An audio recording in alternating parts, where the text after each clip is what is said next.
Повеќе институции спровеле анализа за состојбата со водата во Гостивар, а сега по барање на Агенцијата за храна и ветерина и Институтот за јавно здравје се бара сумирање на податоците. Паралелно се испитува од кои места се земени примероци, бидејќи има и фекално и атмосферско загадување. Од понеделник анализата на 4 места одговара, на 5 места не одговара. Значи не можеме да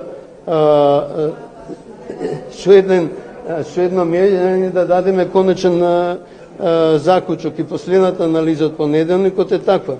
Ако на 4 места одговара за употреба, на 5 места на не одговара, не можеме да генерализираме. Затоа стрпете се, ќе бидат јавно објавени, вклучувајќи самите анализи ќе бидат објавени. Тие се јавни документи.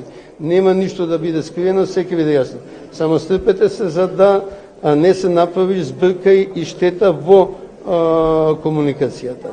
Значи, се доставени сите, чекам уште Институт за јавно здравје и ќе се споредват. Со тоа што се доставени тие што се по барање на АХВ и тие што се спрема договор што го имале со јавното комунално предпријатие. Бројот на граѓани кои пријавиле проблеми стагнира, но повеќето од нив проблемите ги добиле поради фекално загадување.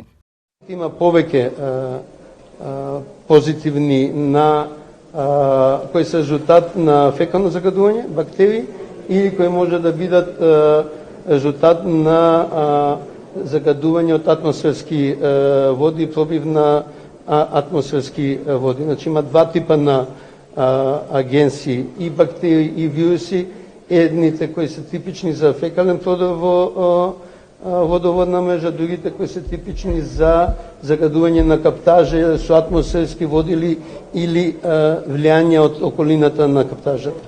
Премиерот Христијан Мицкоски најави исправна вода до крајот на идната недела.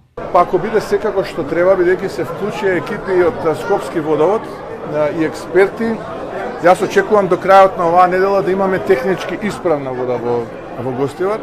Сега треба да се пристапи кон целосно, би рекол, перење на системот, за да може да добиеме вода која што ќе има нормални граници на хлор и која што ќе биде добра за техничка употреба, а ако секако што биде планот е кон крајот на идната недела таа вода да биде добра и за пиење.